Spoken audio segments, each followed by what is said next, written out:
Bom, muitas bem, gente. Vamos começar. A gente hoje vai terminar o capítulo do ressentimento da Joana, né? Vamos terminar esse capítulo hoje, porque o próximo, vocês já viram o próximo? O próximo é a culpa. Ai, meu Deus. Ai, meu Deus. Mas antes da gente chegar na terapia libertadora, que é o que ela está propondo, vamos lembrar o caminho? Então, onde tudo começa do ressentimento? Onde tudo começa? Isso, na ânsia de poder. Essa cor tá boa? Vocês estão enxergando bem? Acho que eu vou tentar preta. Na ânsia de poder, que é natural, que ela diz que é íncito de todos nós e que é impulsão. Tá muito barulho, né? É impulsionante, é o que faz a gente se mover. E essa ânsia de poder que está na gente, né, que nos impulsiona, que nos faz crescer, que nos faz nos desenvolver e tal, se ela tiver em equilíbrio, ótimo. Mas se nos acontece uma desconexão, né, com a nossa essência, a gente vai para onde? Vai para fora e aí a gente vem para o sentimento de inferioridade. Não foi isso que a gente viu junto?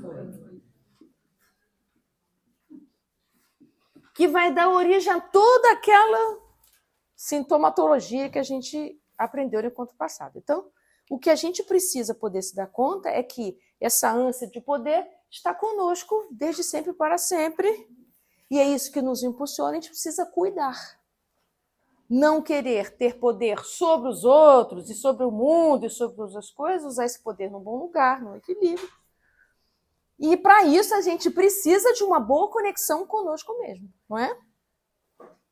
Mas como a gente tem um mundo que nos convida para desconexão o tempo todo, tem um lugar importante que a gente vai para cá.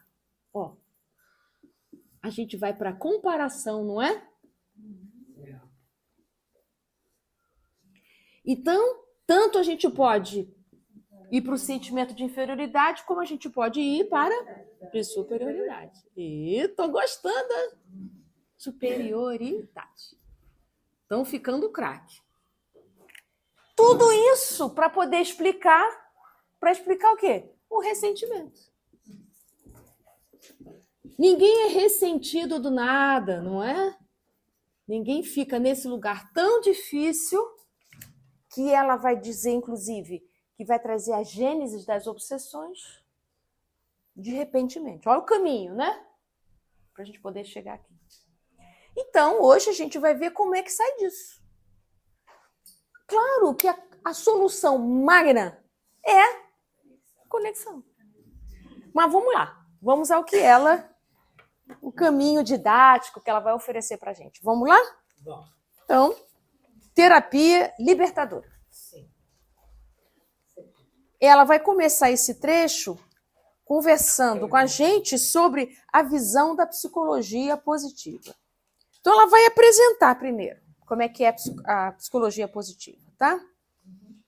Então, a visão nova da psicologia positiva, que reage à proposta freudiana a respeito da personalidade humana, procura entender de maneira muito diversa as emoções, ensejando-lhe uma conduta otimista na qual devem permanecer como assinaladores de fronteiras a bondade, o perdão, o prazer, as gratificações do sentimento, a esperança e a fé, a confiança, o cultivo das virtudes, busca e enriquecimento da sabedoria, amor pela humanidade, coragem, justiça, espiritualidade e transcendência do ser. Nossa, é um monte de virtudes, né? Então, esses são itens que a psicologia positiva trabalha, né? É um conteúdo. A sua proposta induz uma visão mais profunda do indivíduo no contexto da família, da sociedade, da democracia e da liberdade, ensejando uma orientação para que seja alcançado plenamente o sentido existencial. Todos os seus argumentos são profundamente humanistas, ensejando uma visão de felicidade no destino da criatura, estimulando a desenvolver as forças psicológicas dos sentimentos orientados para as virtudes. Aí você pode ficar pensando assim, mas por que ela está apresentando a psicologia positiva aqui? Porque ela está dizendo, para você melhorar do ressentimento, você precisa adquirir virtudes, arejar o seu coração, o seu pensamento com essas virtudes, que essa abordagem vai trabalhar. Aí agora ela vai dizer, então ela terminou o que é psicologia positiva, tá? Seguindo. O ser em si mesmo não é portador de maldade. Então ela está contrapondo alguma ideia psicológica ou filosófica que a gente tem a maldade no coração. A gente comeu o fruto do pecado, né? Comeu uma maçã e tal. Não, nós não somos originalmente maus. Nós somos ignorantes do bem. É isso o tempo inteiro, né? Tudo que nos faz sofrer, tudo que nos desvia do bom caminho, tudo isso é ignorância do bem. A gente ainda escorrega muito porque não é claro, vocês já devem ter reparado isso na vida de vocês, não é claro pra gente o que faz bem e o que faz mal. A gente sabe, de repente já não sabe, começa a fazer as coisas boas, de repente a gente volta para trás. Então, de verdade, saber mesmo, a gente sabe mais ou menos. Nos falta clareza, amadurecimento para sustentar os movimentos que nos fazem bem. Verdade? Verdade, né? Você já sabe que te faz bem dormir cedo, acordar cedo. Estou fazendo um exemplo bem bobinho, tá? Dormir cedo, acordar cedo é muito bom. Não olhar o celular antes de dormir. Você já sabe tudo isso. O que é bom comer de manhã? Não sabe? E por que a gente não faz isso? Tipo, não está na hora de você olhar as contas do condomínio antes de dormir. Nem fazer conta no Excel, né? Então, o que acontece que você faz DR antes de dormir e tantas coisas inevitáveis antes de dormir? Você sabe que aquilo não te faz bem. Então, por quê? Por que, mesmo sabendo que não me faz bem, eu ainda faço? O que vocês acham? Hã? Não quer calar. É o quê que não quer calar? Não quer, né? Tem uma dissonância entre o conhecimento e a vontade. A cabeça sabe, mas o coração não concorda, não age, não faz. Então, mas por que, né? Desconexão completa. É uma desconexão, mas tem uma coisa ali. Uma coisa que a gente gosta. Que a gente gosta. Ainda traz prazer pra gente. Pode ser bem pequenininho, mas ainda, então, se vocês quiserem outra palavra, nos atrai. Isso ainda nos atrai. Né? Eu estava contando para o pessoal ontem, me perguntaram numa entrevista dessas podcasts assim, por que os obsessores estão entre nós? Por que eles não ficam lá no umbral? O que vocês responderiam no meu lugar? Porque a gente atrai, claro.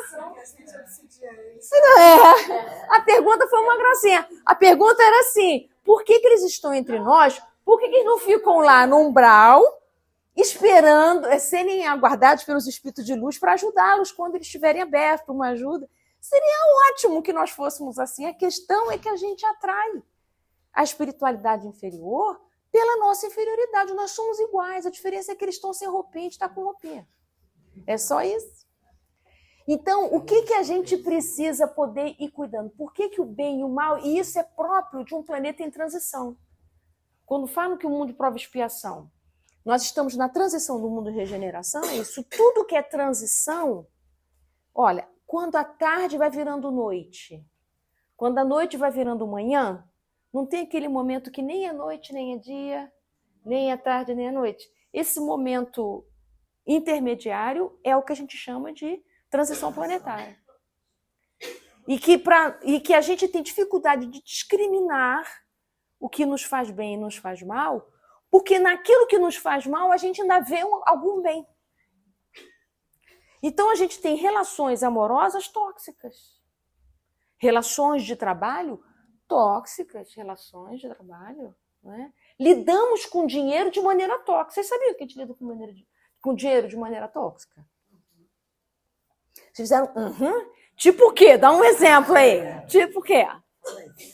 Tipo o quê? Uma maneira tóxica de lidar com dinheiro é estar sempre endividado. Gastar mais do que tem. Não conseguir anotar as despesas no papel. Não conseguir... Não, isso é uma maneira imatura de lidar com dinheiro, com bem material.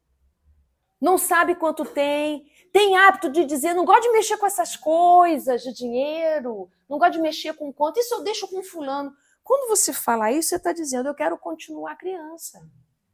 Porque quem lida com dinheiro é adulto. O que te acontece que você não consegue administrar seu dinheiro?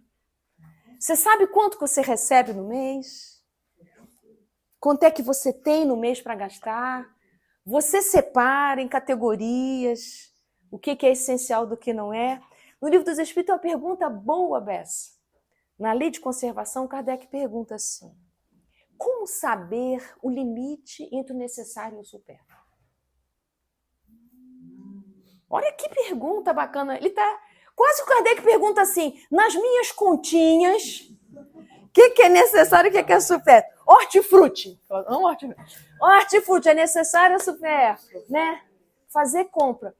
O que a gente faz com dinheiro? Dinheiro, já falei aqui isso, né? Que dinheiro é energia.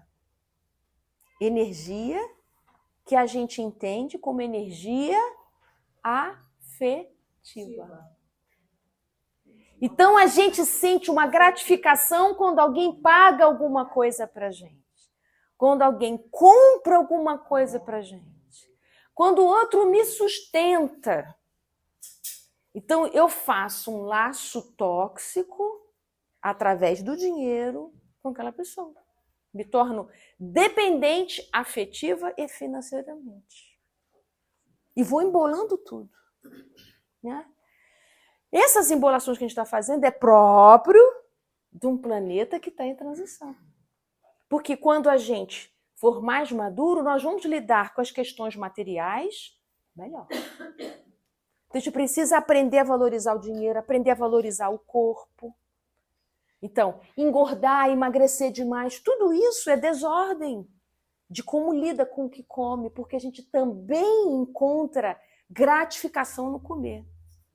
Isso também é inadequação. Isso tudo é imaturidade.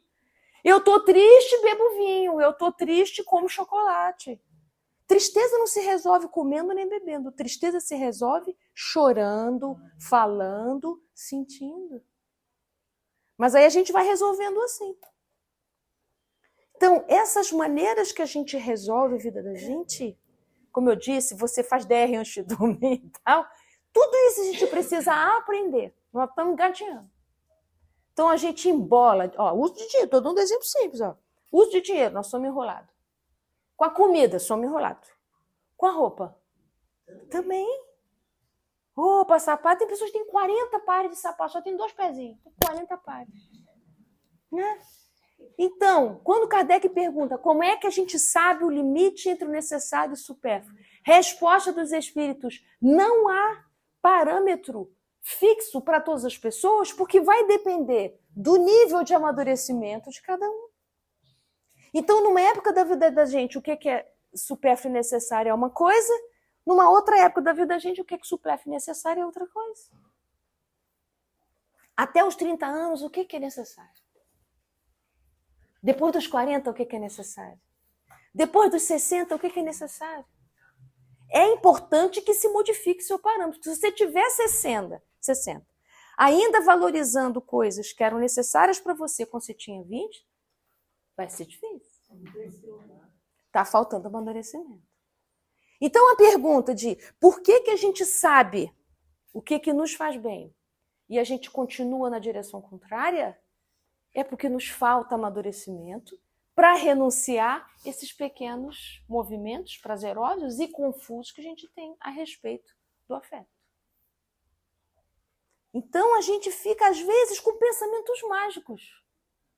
A gente sabe que está endividado, vai no banco, mas tem uma leve inclinação para imaginar que os números vão mudar sozinhos. Tereza, eu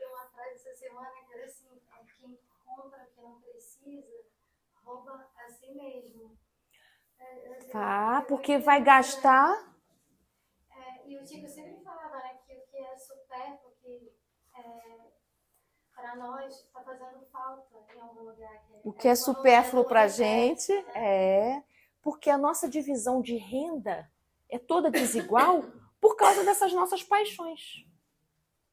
Então, tudo aquilo que sobra na sua casa está faltando na casa de alguém, né? Porque nós não conseguimos ainda viver de maneira justa as nossas necessidades. O que é necessário mesmo? Se na hora de você estar no shopping, ou no supermercado, ou no hortifruti, seja lá onde for, se a sua pergunta fosse o que é necessário mesmo para mim, você ia mudar totalmente a sua compra. Só que na hora que a gente compra, na hora que a gente toma decisão, o que vai compor a nossa decisão é uma teia. Né? Eu pensei até em desenhar uma teia, mas eu não sei. É uma teia. O que compõe qualquer decisão nossa, comprar, escolher qualquer coisa, tudo é um complexo de informações. Tem a sua história de vida, tem a sua carência do momento, tem os seus valores, tem tantas coisas. A nossa decisão ela não é soltinha no ar assim. Vou comprar uma massa de tomate. Uma massa de tomate. Você não vai lá e compra uma massa de tomate e vai embora para casa. Na hora que você escolhe a massa de tomate, tem um monte de coisas que entram. A massa de tomate que você viu sua mãe usar, o que a propaganda diz sobre massa de tomate. Se você está sentindo vontade de comprar e de comer massa de tomate, tem um monte de coisa que compõe. Aonde o supermercado botou a massa de tomate? Tudo isso compõe a sua decisão e a gente acha que a gente decidiu sozinho. Eu estou falando uma bobagem, que é uma massa de tomate. Por isso que você não deve para o mercado com fome. E essa lógica deveria ser para tudo. A gente não deveria procurar relacionamentos afetivos com fome afetiva. Porque você vai escolher mal. A gente não deveria procurar emprego e trabalho desesperado para ter dinheiro. Vai escolher mal. Vai aceitar qualquer coisa e você não aguenta aquilo. A gente não deveria escolher qualquer coisa, um curso, um afeto, um país, uma cidade, um passeio, uma viagem, medido pelo sofrimento, pela falta, pela carência. Porque esse lugar da fome, seja ela do que for, fome de prazer, fome de afeto, fome de qualquer coisa, nos deixa com a visão turva para escolher. Aí, quando a gente está experimentando aquilo que a gente escolheu, a gente diz, meu Deus, onde eu estava com a cabeça quando eu escolhi isso? Onde você estava? Estava na fome. Então, a fome não é boa conselheira para tomar decisões, né? Seguindo a nossa querida aqui. Tudo isso que eu estava falando que a gente não é mal na nossa essência. São as experiências do processo de evolução que despertam essa face negativa, que pode e deve ser corrigida pela aplicação de recursos do altruísmo, de olhar para o outro. Bondade, moralidade, cooperação com as demais criaturas do mundo. O processo de evolução gera prazeres mesmo no cultivo do mal. Não foi o que a gente conversou? A gente ainda sente prazer nas coisas que nos fazem mal, né? No entanto, são transitórios, servindo de medida para comparação com as conquistas do bem. E as alegrias dele derivadas com sabor duradouro. Então, uma coisa que eu acho que a gente precisa repensar é quando a gente fala e a gente usa essa palavra desperdício. Vocês já repararam quanta coisa a gente come ruim para não desperdiçar? Não é? Outro dia eu estava comendo um chocolate. Sei lá, gente, esse chocolate de marca qualquer uma. Eu, no meio do chocolate, eu falei assim, gente, esse chocolate está muito ruim, não sei nem porque eu estou acabando de comer ele.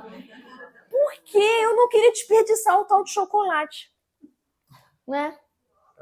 Já tinha pagado o chocolate, eu comprei sem meio desavisada, assim, comprei lá qualquer um, achei que era bom, ruim. Tava com vontade de comer um chocolatinho, não prestei muita atenção, era o que estava mais em conta, e pá, ruim. E eu falei, mas eu não estou entendendo que eu estou comendo isso sem gostar, para não desperdiçar. Então a gente precisa pensar mesmo. Olha, quanta coisa a gente faz para não desperdiçar, mas não faz bem. Né? Não faz bem. As coisas que em nome do desperdiçar, a gente vai fazendo, a gente tem que perguntar, tá legal, mas às vezes desperdiçar faz bem. Presta atenção se isso seria desperdício mesmo. Eu achei uma boa decisão parar de comer chocolate, porque já não era bom e também não faz lá bem essas coisas. Então, a questão do prazer. Cuidado com esse prazer do imediato, né? A gente é muito seduzido pelo prazer imediato, bastante seduzido. E ela está dizendo, olha, é tudo transitório. Serve de medida para comparar com as conquistas do bem e as alegrias dele derivadas com sabor duradouro. Então, atenção, que só pode vir da conexão. Tudo isso ela está falando assim, sem conexão não vai dar. Então, olha só, tomar decisão com fome é desconexão, né? Essa psicologia proporciona a libertação natural do excruciante padecer que ressuma do ressentimento, desde que o paciente se predisponha. Aí vamos sublinhar: reflexão, mudança de comportamento mental e depois alteração da conduta. Então, tem que refletir, começar a mudar a sua maneira de pensar, para depois isso refletir na sua ação. Então, é um caminho. Seja bem-vindo. Vocês estão com calor? Já estão com calor? Então, vou ligar de novo. Estava gelado. Pronto. Daqui a pouco chega aí. Daqui a pouco reflete. Então, é um movimento, né? Então, a gente aqui no nosso encontro, a gente está na reflexão, ajudando a mudar posturas mentais, maneiras de pensar, né? E quem sabe vocês começam, eu também, nós, começamos a mudar nossa conduta a partir, né, das nossas reflexões. Ah, nós temos o último capítulo da novela da festa. Vocês lembram a nossa história da festa do encontro passado? Sim. Assim? Estávamos num dilema. Qual era o dilema? Se a gente convidava ela para a nossa festa ou não.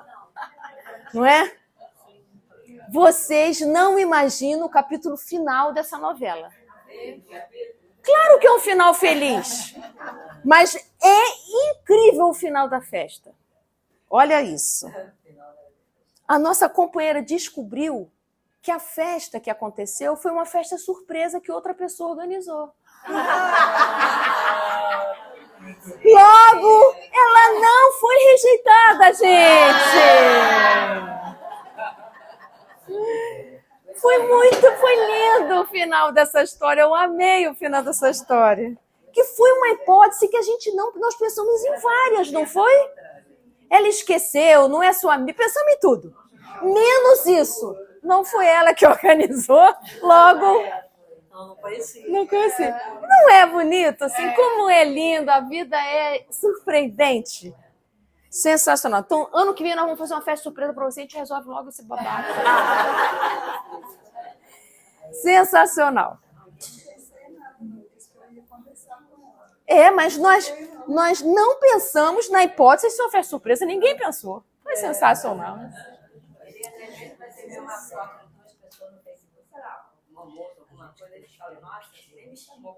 Nossa, nem me chamou. E depois você vai saber que ela se encontraram ali por acaso. Naquele momento. Não. Isso é bom demais, né? Maravilhoso. Então, vamos lá. Agora ela vai dar o caminho. Então, vamos sublinhar o primeiro caminho. Desvalorizar o que considera ofensivo. É ou não é a história da festa? Né? Por quê? Lembra que lá, quando eu fiz a lista aqui do ressentimento, considera tudo, acha que tudo é falta de consideração? Então, ela está dizendo, vamos fazer o caminho contrário? Tudo que você achar que é ofensivo, menos. Tira do tom 10, vai para o 5, 4. Não dá para botar 0, mas menos. Né? Desvaloriza um pouco aquela sua sensação de que me desconsiderou. Né? Então, desvaloriza o que você considera ofensivo em razão da fragilidade de que se reveste esse infeliz conceito. Logo descobre o prazer de ser livre, de poder amar sem exigir compensação, de conviver sem qualquer estado pré-concebido de autodefesa. Então, por que ela está dizendo isso? Porque quando a gente está ressentido, porque acha que o outro não considerou, né? Grupo de WhatsApp, meu Deus, eu tenho vários grupos que acontece isso. Vou sair do grupo, porque essa resposta foi ofensiva. Eu fico, ai, Senhor, tem que ter paciência com esse grupo. E mensagem não vem com sentimento. Nossa, achei muito ofensiva essa resposta. Você está... Foi só a palavra. Eu vi um videozinho, vou trazer esse videozinho. Um Reels desse do Instagram, traduzindo em imagens o que está escrito no WhatsApp.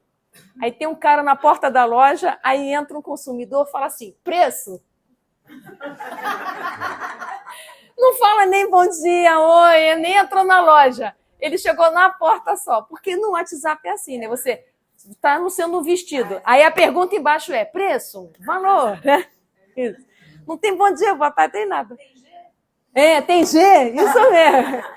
Recebe Pix? Né? Então, aí, mas traduziram isso em imagem, eu achei sensacional. Falei, isso, porque a mensagem do WhatsApp, ela é destituída disso. E mesmo o áudio, porque no áudio eu não estou te vendo. Não, e a pessoa ainda bota na velocidade. Não, mas você quando está gravando, você não está vendo. Então, você sabe que o que a gente fala é muito influenciado pelo modo como o outro está te escutando. Você vai gravando o áudio, você está olhando para o céu, você está, não é, imaginando muitas coisas, né? Então, diz ela, ninguém vive atacar os outros, exceto quando está em desarmonia consigo. Então, ela está dizendo assim, dá uma desvalorizada no que o outro está te ofendendo. E, em segundo lugar, se ele está fazendo isso, ele não está bem. Porque a gente sempre diz assim, mas ele é assim porque ele quer, né?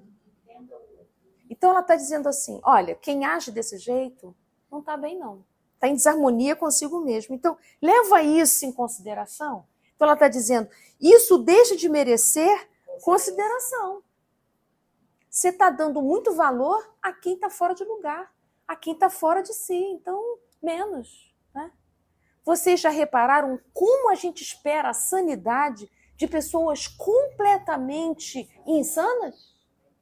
É impressionante como a gente espera isso. A pessoa sempre foi destemperada e a gente quer que a pessoa seja calma. Então é impossível. É uma insanidade. Mas não é que a gente espera. Você pergunta assim, mas desde quando que essa pessoa é assim? Ele sempre foi. Mas você não sabe que ela sempre foi assim. O que você está esperando, né? Então, isso é 1. 2. Nesse sentido, a mudança de atitude mental e emocional, olha que legal, rompe as ligações com os obsessores. Então, primeiro lugar que ela está dizendo, desconsidera o que é ofensivo. Ou seja, nem tudo é pessoal e a pessoa que ofende, ela está fora dela. 1. 2. Mudar a sua atitude mental para você ir rompendo as induções obsessivas. Então, eu uso mantras. Mantras que eu criei aqui para me ajudar. Quando eu estou com pensamento obsessivo, eu estou querendo fazer isso aqui, e tem um pensamento que fica assim, totó, não é assim? Eu falo para esse totó aqui do lado, agora não. Eu continuo. Aí ele vem, eu falo, agora não. Agora não. Aí desiste. Então, agora não é ótimo. Porque se você dá ouvido, ele vai continuar falando. Agora não. Não estou podendo. Fala em voz alta. Claro. Né? Então você fala com a voz alta. Falo. As pessoas acham que eu sou meio doidinha, mas já se acostumaram com a minha doidice. Eu falo, parou, chegou, né? Pensamentos negativos, catastróficos. Deixa. De onde veio isso? Eu estava aqui tão beleza fazendo a minha pizza. O que é isso? Está pegando aqui. Vamos mudar essa vibração. Eu falo tudo em voz alta.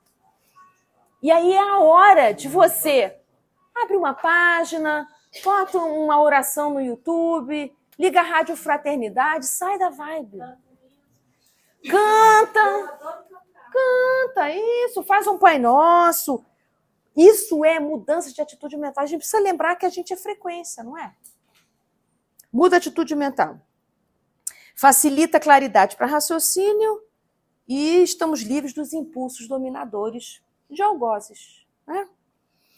Ao mesmo tempo, aplicação dos valiosos equipamentos do bem. 3, né? Então, o 1, desvalorizar. O 2, mudar a atitude mental. 3, aplicação de valiosos equipamentos do bem em forma de ações meritórias. Vem para cá, para nossa casa, vem trabalhar, vem estudar em grupo, vai participar de uma campanha de café com leite, quentinha. O que você gostar de fazer, faça alguma ação do bem para que você possa mudar a sua frequência. Porque quando a gente faz algo de bom para alguém, é a gente que sai daquela mesmice, daquela nhaca, não é, gente? Aí ela diz, não somente é gratificante para a emoção, como é compensador de dívidas transatas, de agressões à vida em outras paragens do tempo e do espaço, quando indiferente vilegiatura carnal, palavra bonita para outro corpo. Vilegiatura carnal, outro corpo. Outro corpo, outro veículo carnal. E ela está dizendo assim, as causas disso estão em outras vidas. Quando você faz o bem, você está reparando, você está melhorando essas suas memórias e registros antigos. Você está melhorando. Então, faça o bem por sua causa. É sempre por nós, gente. A gente acha que é pelos outros, mas não é. É sempre por nós, porque os outros mudam, né? Agora é um, amanhã é outro, né? Também, agora eu me lembrei de uma conversa boa que a gente teve no culto do lar lá em casa. Uma companheira nossa veio assistir nosso culto e ela contou que perto da casa dela tinha um morador de rua que pedia sempre comida, dinheiro, e ele era manco. E o marido dela era uma pessoa muito rígida. Eu não gosto de dar dinheiro para ninguém na rua, porque vai beber, porque vai não sei o quê, vai comprar o que não deve, não sei o que lá. Eu só gosto de dar se for um prato de comida ou alguma coisa. Então, ele é capaz de pegar o morador de rua e ir, sei lá, no restaurante, oferecer uma comida e tranquilo para ele. Só que teve um dia, ele estava em outra rua e o mesmo morador de rua estava andando e pedindo sem mancar. Aí isso comprovou a tese dele que fazer o bem, ó, não dá. Né? Então nós estávamos conversando sobre isso, sobre essa nossa rigidez em relação ao outro. E aí eu disse assim, mas olha só que interessante, você está julgando esse morador de rua porque ele precisou mancar para comer. Né? E manca para comer. Então ele ele tinha uma emergência que era a fome e ele resolveu a emergência mancando. Quantas emergências nossas a gente resolve mancando também? Não é? Para a gente poder ter um benefício imediato, a gente manca. Então a gente, exemplos, vamos recolhendo exemplo. Você bota a plaquinha de idoso no seu carro sem ter nenhum idoso dentro para poder estacionar numa vaga porque você está com pressa para chegar para comprar alguma coisa que você está precisando. Não é? Ou você estaciona no lugar de gestante, bota símbolo de gestante lá no seu carro e, na verdade, o que você quer é estacionar rapidinho, só para comprar uma coisinha. E rapidinho, não vai prejudicar ninguém. Uma mancadinha para ganhar um almocinho. É a mesma coisa. Só nega imposto de renda. Quantas vezes a gente trapaceia para ter pequenos benefícios imediatos, mas que a gente acha que é uma bobagem. Mas quando o outro manca para ter um prato de comida, a gente é o primeiro a dizer, tá vendo? Né? Então, nós somos mancos da alma. E fazemos tantas trapaças, se você sair daqui eu me mato. Quantas chantagens emocionais a gente manca para poder manipular o outro, para conseguir o que a gente quer. Quantos a gente faz isso? Quantas vezes a gente faz isso? Eu nunca mais vou fazer isso aqui para você, papapá, papapá. Se você não fizer isso, eu não vou fazer aquilo. Isso tudo é mancar. Mas a gente só enxerga o manco no outro, que é um prato de comida.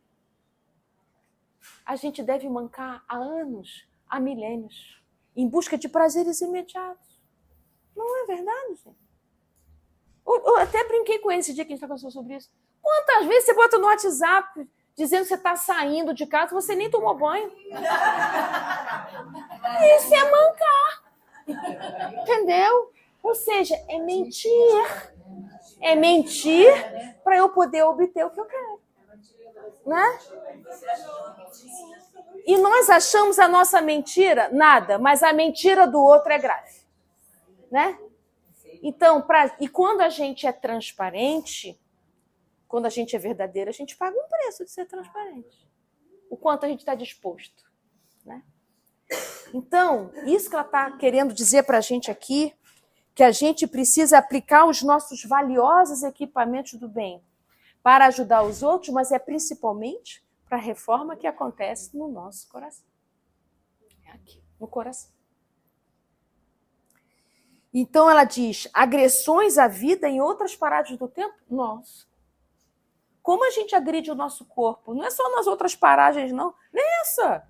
A gente agride o nosso corpo, a gente agride a nossa alma, a gente engole violências. Não conseguimos dar limite às violências alheias, aos destemperos alheios. Não damos limite à palavra, à maldição, à agressividade gratuita, em nome da regra. Quantas vezes a gente agride os nossos familiares que não estão cumprindo as regras? E a gente é agressivo, e a gente é áspero, rígido. Não é? Tudo mancando. 4, então. Qual é o 1? Ofensivo. Segundo, mudar a atitude mental. Terceiro, trabalho do bem. Isso, trabalho do bem. Vim para o feira. 4, vim para o feira e lanchar. Isso é um trabalho do bem. 4, persistindo, porém, o gravame que compraz o paciente, ei-lo incapaz de recuperar-se, necessitando de urgente socorro psicoterapêutico, proporcionado por outrem, bem equipado de conhecimento ou especializado, a fim de que não se converta em um processo irreversível. Então, ela foi em grau de intensidade, né? Então, assim, você tentou um, acrescentou o 2, acrescentou o 3, sem estar lá no ressentimento, vamos para a terapia, né? Vamos fazer um processo de autoconhecimento, entender por que você ainda está pendurado aí nesse acontecimento do passado. Em qualquer circunstância, porém, deve o indivíduo contribuir com a sua vontade, sem a qual todo empenho e cooperação de outra pessoa redunda, infelizmente, inócuo. Inócuo não faz efeito nenhum, quando não mais desagradáveis para o padecente. Então, nada disso aqui, esses 4 itens, vai acontecer se você não quiser. E você não tem como querer pelos outros. Você pode botar o nome no caderno? Pode. Ajuda, ajuda. Mas só vai melhorar se aquela pessoa quiser. É bom a gente lembrar que os espíritos de luz não nos invadem de jeito algum. Os espíritos de luz estão apostos para nos dar as mãos quando a gente estende, né? Então, a gente precisa poder confiar que tem tarefeiros do bem, amorosos, do seu ladinho, esperando você dizer, eu quero. Mas, enquanto você estiver achando que você... Não dá. Para a gente poder ser ajudado, a gente precisa se vulnerabilizar. Baixar a bola, né? Para poder sair das comparações, se reconectar, utilizar esse poder pessoal que todos nós temos num bom lugar, né? No lugar da ação, do equilíbrio e assim por diante. A pessoa às vezes nem percebe que ela tem esse Ela acha que ela se sente superior mesmo. Aí a gente deixa, né? Deixa, né? E é tão interessante isso, porque a gente que já tem um pouco mais de experiência, então a gente é mais velho não, tá? Um pouco mais de experiência, a gente vê uma pessoa jovem assim, ainda achando que, aqui, né? Discurso, não sei o quê. Eu não tenho vontade nem de argumentar. Porque eu vejo assim, precisa experimentar. A gente pode lembrar da gente também, né? Quantas vezes a gente foi, Então a gente tem que deixar experimentar. Precisa experimentar, precisa às vezes até doer, para que possa retomar o caminho de volta. E assim foi com o filho pródigo, né, gente? Na parábola do filho pródigo, quando Jesus conta, o pai foi atrás do filho? Não.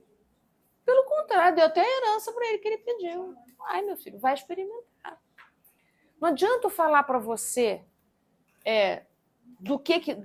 para que lugar que você está indo, assim, né? O que você vai ter como consequências, que você deveria não sair daqui, enfim. Você precisa experimentar. É tão interessante que o filho pródigo ele vai para poder valorizar o lugar de onde ele saiu. Ele vai longe para descobrir como era bom ficar. Né? E assim somos nós. A gente vai longe para descobrir como é bom onde eu já estava. Eu era feliz e não sabia, né? Tipo... Mas sem sair também não dá. Né? Quantas vezes a gente precisa de uma certa distância para a gente olhar melhor, enxergar melhor o que pertinho não dá, para a gente poder voltar de um outro jeito, né? Voltar de uma outra maneira. A sala de conversa, ela traz muito isso. O fato de você falar, você começa a se enxergar. Quando a gente fala sobre o que acontece, a gente olha de um outro ângulo, né? É tudo uma questão de como a gente olha essas coisas. É a terapia, né? Falar alto. Falar alto, isso. A gente escuta, quando a gente conta para alguém, a gente escuta o que a gente está dizendo e também a nossa visão sobre aquilo começa a mudar. Tem que elaborar para falar. Tem que elaborar para falar. Então, tem que dar uma arrumadinha. Já causa um outro ponto de vista. E também porque já causa também um desgrudar daquilo. Quando você está muito encharcado do ressentimento, você está tão tocado por aquilo que você não consegue explicar. Tipo, o que te aconteceu? Então eu não consigo falar, né? Então você ainda está muito enredado. Aí quando você consegue falar já é ótimo, né? Então, é muito bom. Então, terminamos o ressentimento. Ah, que espetacular! Sobrevivemos. E vocês não estão mais ressentidos. Quem ainda está ressentindo aqui, ó? Muito bem. Então, essa nossa descoberta, né? Eu gostei de ter tido essa descoberta com vocês de que tudo começa com o desconhecimento desse poder que a gente tem, né? E precisa retomar esse poder que a gente tem num bom lugar. Então, queria convidar vocês para voltar no início do capítulo, bem no comecinho.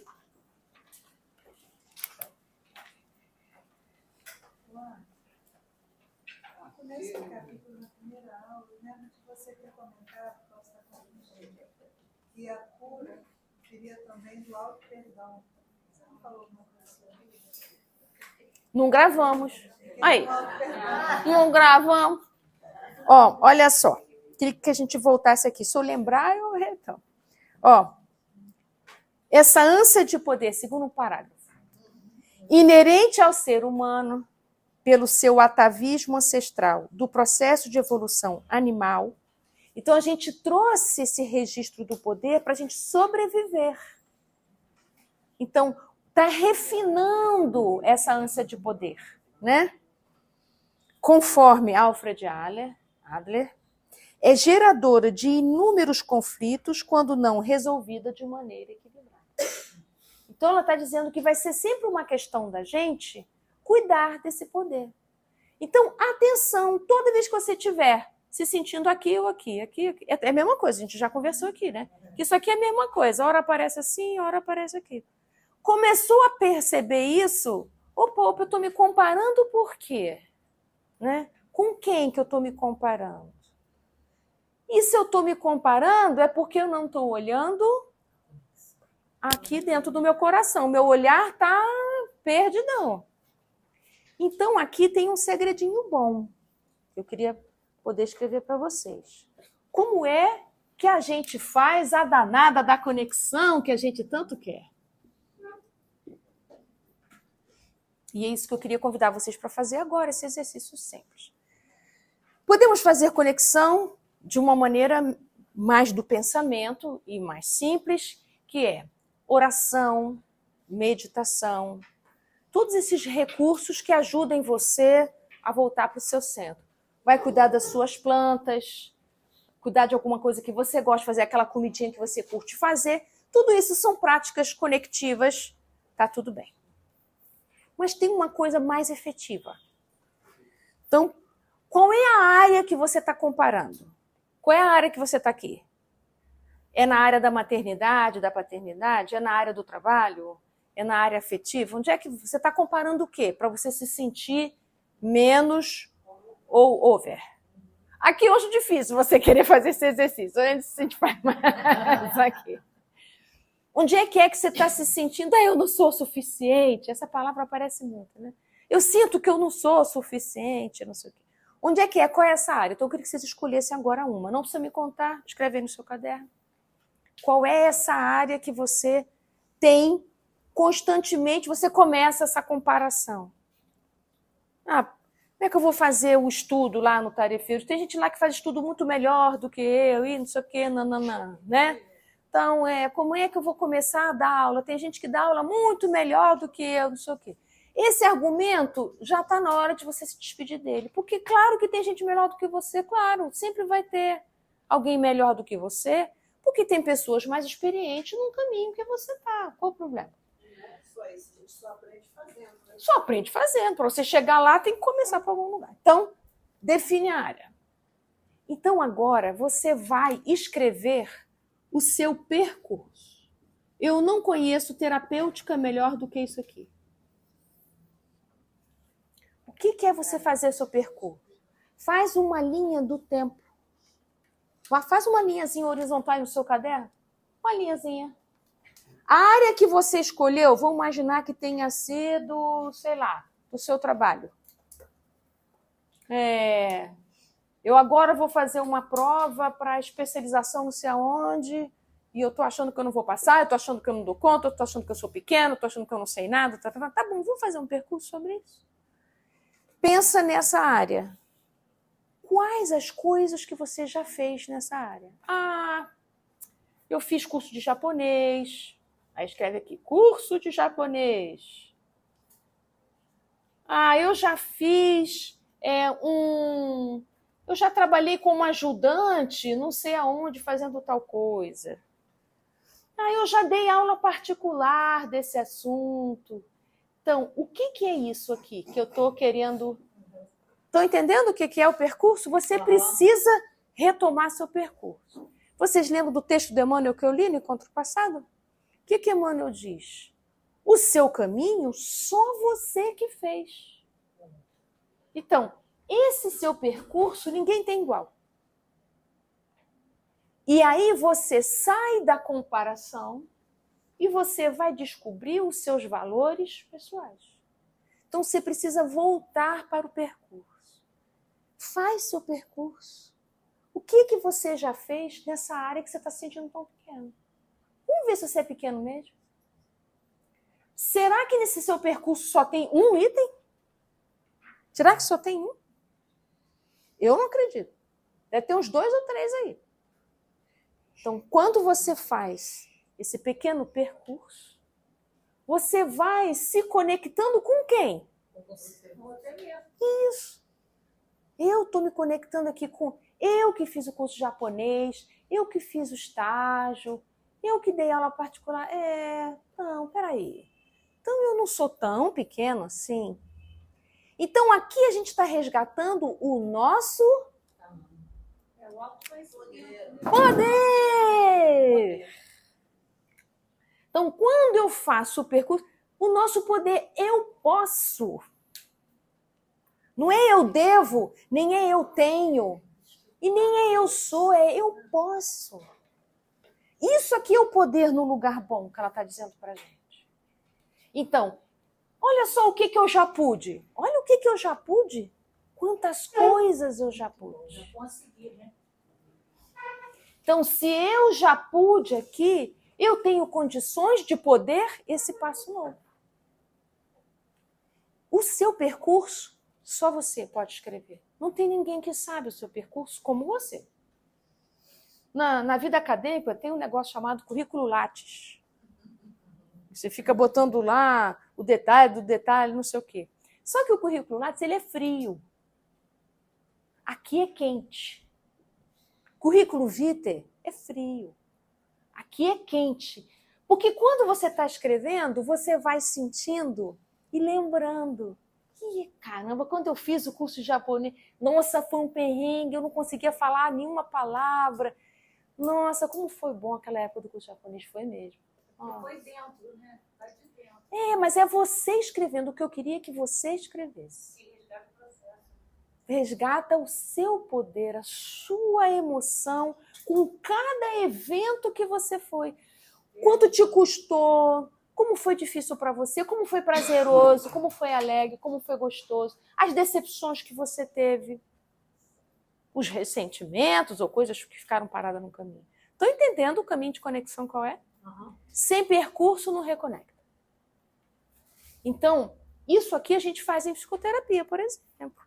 Faz em trabalhos de coach também. Ou seja, essa retomada do meu poder ser. Isso aqui está sempre em movimento, porque essa linha continua, não é? Ela é indefinida.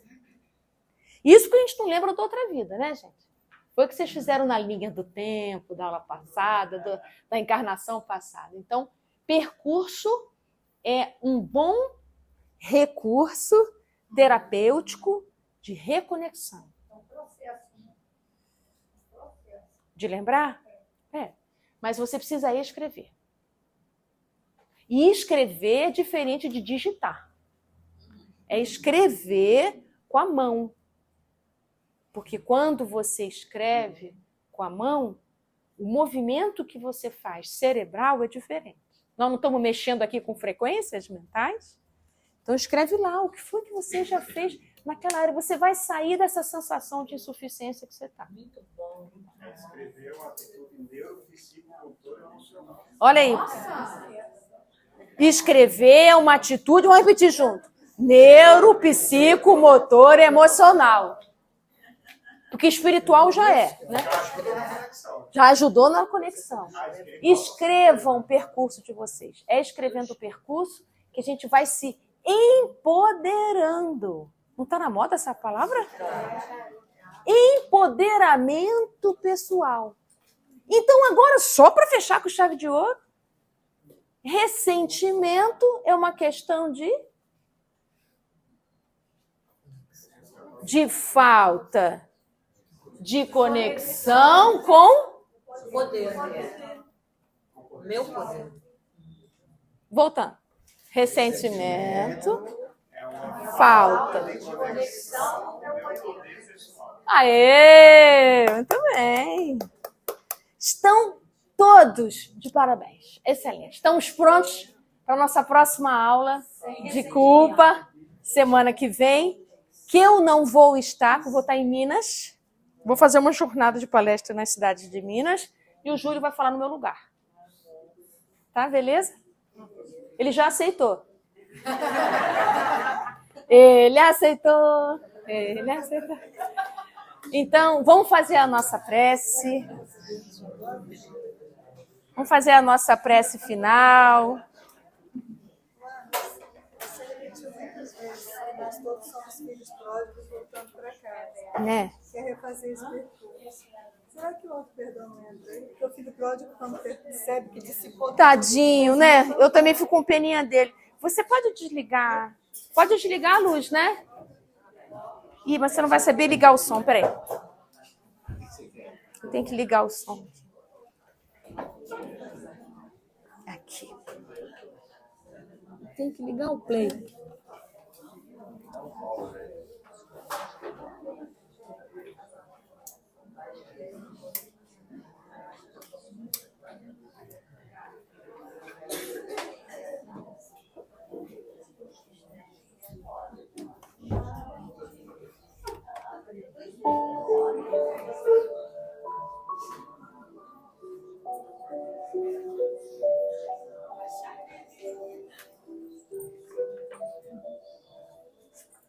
Então agora a gente respira.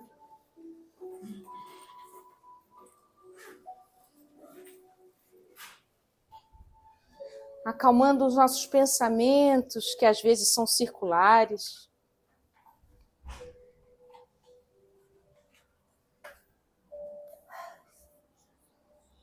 Solta seus braços, suas pernas. Solta. É um momento de conexão agora. Conexão com o amor de Deus. Deus que é onipotente, onisciente, onipresente. Que é o que a gente conhece de mais poderoso. É o poder do amor de Deus. Então, quando a gente consegue se conectar com esse lugar de filho de Deus que somos, então a gente pode relaxar, se sentir protegido e acolhido por essas forças do bem, que é o que Deus mais quer dar para todos nós. Que nos sintamos protegidos pelo seu amor infinito e misericordioso.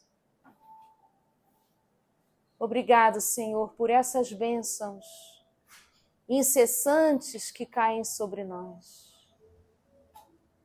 Que é capaz de dissolver as nossas mágoas, dissolver aqueles espaços endurecidos dos nossos corações, aquelas lembranças vivas, sonhos mortos, dores vivas, que insistem em habitar os lugares mais sagrados da nossa alma. Pedimos a espiritualidade maior que possa nos alcançar nesses lugares sombrios e segurar as nossas mãos para podermos atravessar esses lugares difíceis que sozinhos nos sentimos tão vulneráveis. Envolve-nos, Senhor Jesus, nesse nosso propósito de crescimento que já começou e que nos sentimos entusiasmados para continuar. Envolve as nossas inspirações. Que possamos seguir todas essas instruções de coração leve e aberto. Fica conosco, envolve-nos nessa paz. Que assim seja.